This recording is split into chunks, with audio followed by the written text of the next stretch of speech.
Bonjour, aujourd'hui nous allons voir comment reconnaître un récit d'aventure.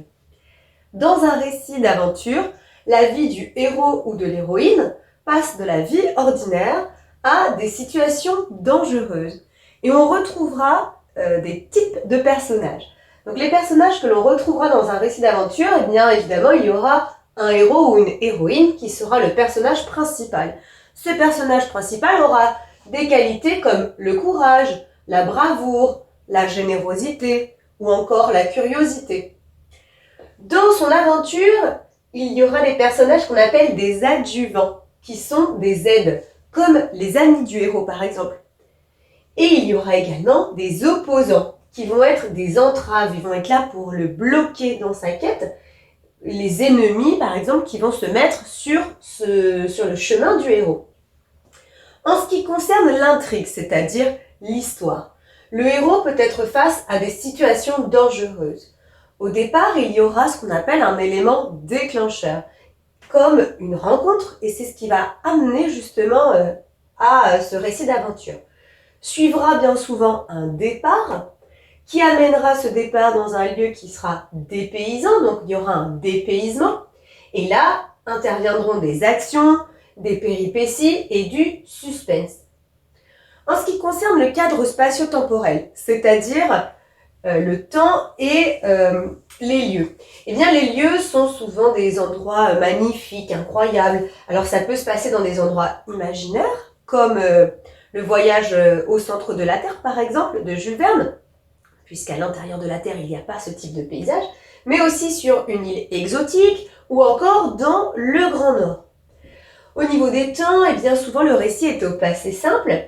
Et en ce qui concerne le but et l'objectif du récit d'aventure, évidemment, il y a l'idée de divertir, de faire en sorte que le lecteur s'amuse. Et parfois, il y a ce qu'on appelle une visée didactique, c'est-à-dire que ça fait apprendre quelque chose. On peut en tirer un enseignement, un message. En tout cas, dans un récit d'aventure, le lecteur va s'identifier au héros. Souvent, le narrateur est jeune, parfois même c'est un animal. Et en fait, eh bien, le simple fait que toi, en tant que lecteur, tu te sentes en connivence, c'est-à-dire que tu t'identifies à ce héros, eh bien, ça te donne normalement envie de lire. Je te donne quelques conseils qui peuvent être utiles. Donc effectivement, chez Jules Verne, eh bien, 20 000 lieues sous les mers ou Le voyage au centre de la Terre peuvent être des récits d'aventure intéressants. Hector Malot a écrit un roman qui s'appelle Sans famille, qui est l'histoire de Rémi. Et Rémi vit plein de choses. Alors pour le coup, Rémi est un jeune garçon et son histoire n'est pas toujours drôle, mais c'est vraiment intéressant et passionnant. Hein. Ça pourrait te plaire. Le Petit Prince de Saint-Exupéry, pareil, est un magnifique livre, très poétique. Cro-Blanc, hein, avec ce chien-loup, ou encore, eh bien, si tu préfères d'autres supports, lire Tintin, c'est toujours une bonne chose, parce que alors là, en termes d'aventure, on est servi, et je te conseille des films comme Indiana Jones, parce que déjà, ils sont vraiment chouettes, et que là aussi, eh bien, il y a tout le schéma de l'aventure. Alors, celui qui vit l'histoire, le Dr Jones, ce n'est pas une jeune personne, c'est un adulte, néanmoins, toutes les aventures qu'il vit sont captivantes. À toi de jouer à présent. Afin de voir si tu as bien saisi, je te propose de commencer par un petit vrai ou faux. Un roman d'aventure est écrit au présent.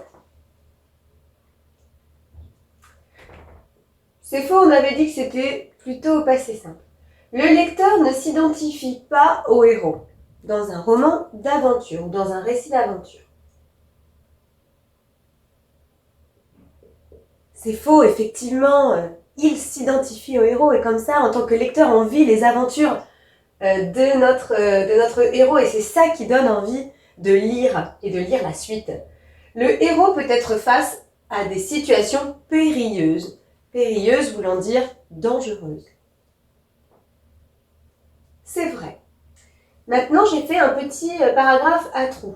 Il va falloir remplir avec les mots. D'amuser, s'identifie, adjuvant, incroyable et d'apprendre. Dans un roman d'aventure ou un récit d'aventure, le héros est aidé par des... Comment s'appellent les personnages qui sont là pour aider le héros? Ce sont des adjuvants. Les lieux sont souvent incroyables. Le lecteur au héros. Il s'identifie. Le but peut être d'amuser ou d'apprendre.